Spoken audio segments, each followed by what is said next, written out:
मुकेश सहनी के पिता जीतन सहनी की मंगलवार को हत्या हुई। हत्या के बाद से ही कानून व्यवस्था सवालों के घेरे में है। जांच कर रही पुलिस का कहना है कि चोरी के दौरान इस हत्या को अंजाम दिया गया है। इन दिनों में मिथिलांचल इलाके में अपराध का ये पैटर्न काफी ज्यादा देखने को मिल रहा है।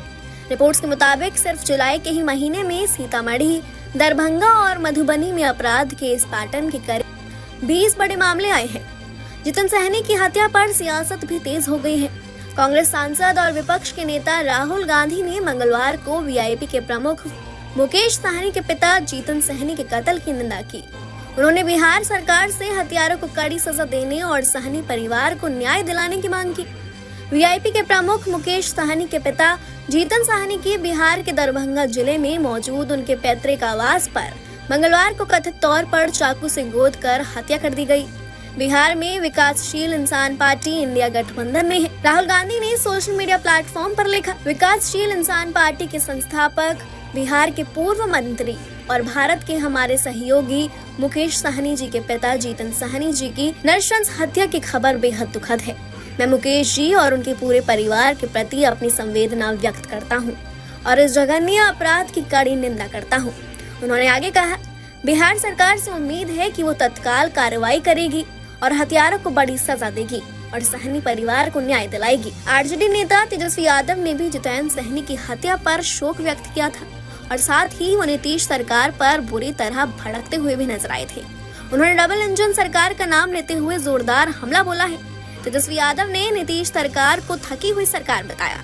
तेजस्वी यादव ने कहा, दरभंगा में जिस तरह मुकेश सहनी के पिता के घर में धारदार हथियारों से हत्या कर दी गई, उसने कानून व्यवस्था को लेकर गंभीर सवाल खड़े कर दिए हैं। और जिस प्रकार से लगातार बिहार में अपराध बढ़ता जा रहा है, सरकार का इकबाल खत्म हो गया है, माननीय मुख्यमंत्री जी का इकबाल खत्म हो गया और दो डिप्टी चीफ मिनिस्टर हैं, डबल इंजन की सरकार है और लगातार बिहार में हत्याएं हो रही हैं, बलात्कार हो रहा है, अपहरण हो रहा है, लूट हो रहा है, बैंकों की डकैती हो रही है और सरकार जो है हाथ पे हाथ धरी बैठी हुई है।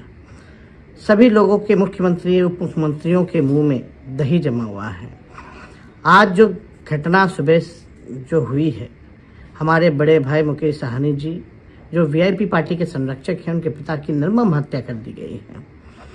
इसका हम लोगों को बहुत दुख है और पूरी परिवार के प्रति हम लोगों की संवेदना है। इस दुख के घड़ी में ईश्वर जो है उनको मजबूती देने का काम करे और हम कह सकते हैं कि सरकार द्वारा ये संरक्षित अपराध है, संपोषित अपराध है, ये प्रायोजित सरकार द्वारा है और जिस प्रकार से अपराध चरम सीमा पर चली जा रही है, ये हम हर 1.5 महीने से हम सरकार को हमने आगाह किया है।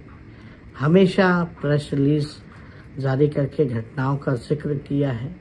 आज भी हमने 40 घटनाओं जो हत्या हुई हैं उसका जिक्र किया है।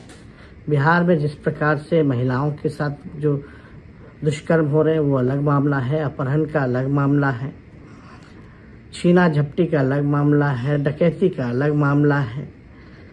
तो बिहार में पूरी तरीके से बिहार को हम कह सकते हैं कि गुंडा राज जो है स्थापित हो चुका है और सरकार के लोग जो हैं पूरी तरीके से गंभीरता से इन मामलों को नहीं ले रहे हैं। उनके पास बोलने को कुछ नहीं बचा है और हम ये कह सकते हैं कि बिहार जो है नीतीश कुमार जी के हाथ सुरक्षित नहीं है और उनसे बिहार चल नहीं रहा।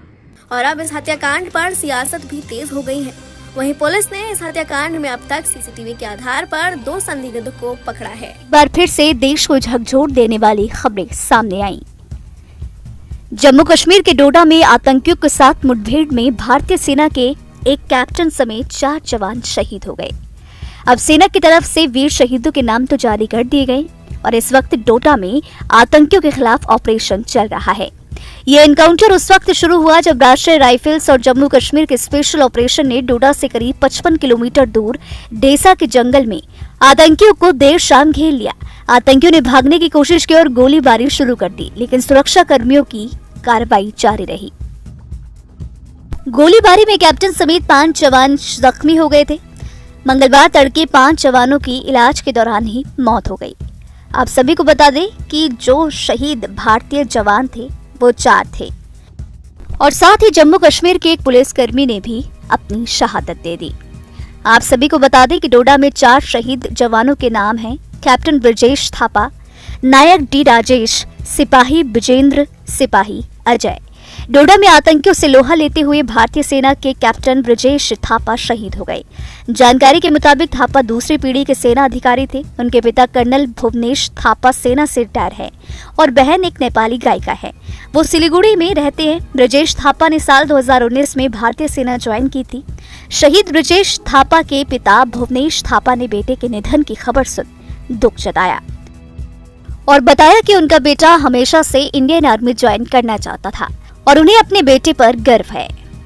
क्या बोल सकते हैं, हमें क्या रिएक्शन तो क्या हो सकता है ना। हमें अपने बेटा को गुम ही कर दिया। अभी तो आएगा भी नहीं कभी वो वापस।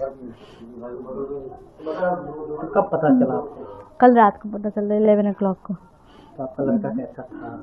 वो तो बहुत ही डिसेंट था और ऐसे मतलब कंप्लेन कभी नहीं करता था। वो जैसे कंप्लेन करते ना लोग, ऐसे नहीं था। वो वेरी डिसेंट गाय। तो जैसे तो उसको आर्मी में जाना भी था तो बता भी रखा था हम लोग ने कि आर्मी में ज़्यादा लाइफ टफ होता है, क्योंकि उसने देखा हुआ है अपने पापा को। हमने बोला तो तुम या तो नेवी में जाओ या एयरफोर्स में, तो उसने वही फिर आर्मी में जाने के लिए सोचा था। तो मम्मी है आप, शहीद हुआ है आपका लड़का, देश के साथ लड़ाई करते हुए शहीद हुआ है देश के लिए, क्या कहना चाहेंगे? गर्व महसूस कर रहे हैं या क्या कहना? गर्व तो होता ही है ना। देश के लिए कुछ किया उसने, है ना। तो देश के लिए तो कुछ किया है तो गर्व तो होता ही है। ये है कि उसके अलावा फिर उसको हमने अभी वो हमसे दूर गए ना काफ़ी, उसके लिए भी हो सकता है। सख्त कार्रवाई करना चाहिए टेररिस्ट के खिलाफ। वो तो करना तो चाहिए। अभी वो तो करेंगे, गवर्नमेंट करेंगे भी। अभी ऐसा तो नहीं है कि गवर्नमेंट ऐसे बैठेंगे, वो लोग करेंगे। ऐसे भी कल से ज़्यादा डिप्लॉय हो रखा है वहाँ पे।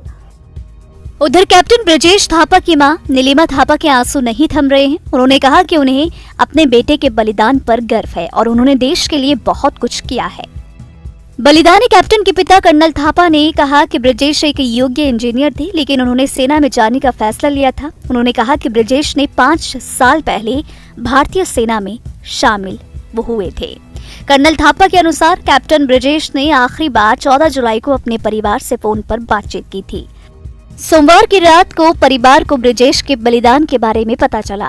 बलिदानी सैन्य अधिकारी की मां ने कहा कि ब्रजेश सेना के 145 वायु रक्षा रेजिमेंट से थे और 10वीं राष्ट्रीय राइफल्स में प्रतिनियुक्ति पर थे। नीलिमा थापा ने आगे बताया कि ब्रजेश मार्च महीने में छुट्टी पर गए थे। ब्रजेश का जन्म पंजाब के जालंधर में हुआ था और उन्होंने मुंबई में सैनिक स्कूल से अपनी प्रारंभिक शिक्षा हासिल की थी। तो फिलहाल इस खबर को लेकर क्या राय है, आप अपनी राय कमेंट सेक्शन में जरूर बताएं। मैं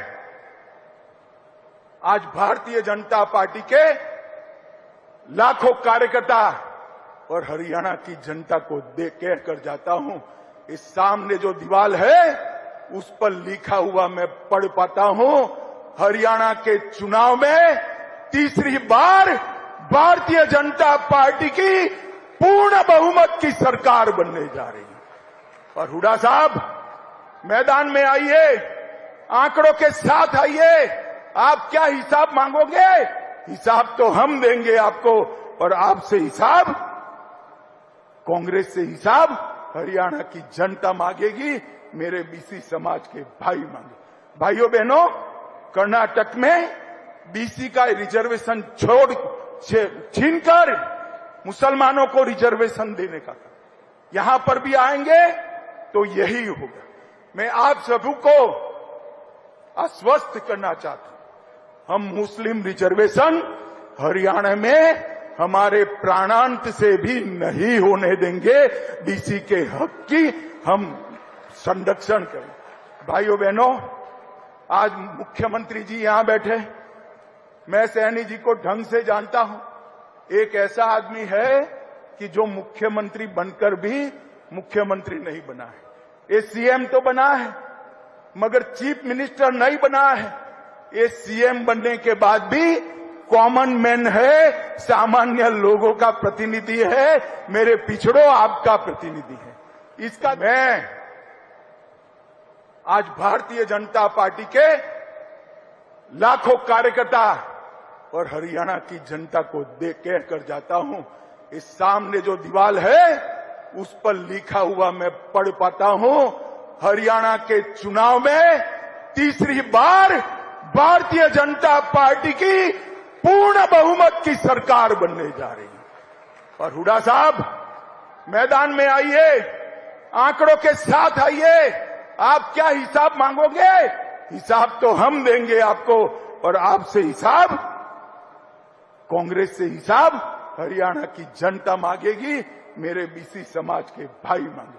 भाइयों बहनों, कर्नाटक में बीसी का रिजर्वेशन छीनकर मुसलमानों को रिजर्वेशन देने का था। यहां पर भी आएंगे तो यही होगा। मैं आप सभी को आश्वस्त करना चाहता हूं, हम मुस्लिम रिजर्वेशन हरियाणा में हमारे प्राणांत से भी नहीं होने देंगे। बीसी के हक की हम संरक्षण करें। भाइयों बहनों, आज मुख्यमंत्री जी यहां बैठे, मैं सैनी जी को ढंग से जानता हूं। एक ऐसा आदमी है कि जो मुख्यमंत्री बनकर भी मुख्यमंत्री नहीं बना है। ये सीएम तो बना है मगर चीफ मिनिस्टर नहीं बना है। ये सीएम बनने के बाद भी कॉमन मैन है, सामान्य लोगों का प्रतिनिधि है, मेरे पिछड़ों आप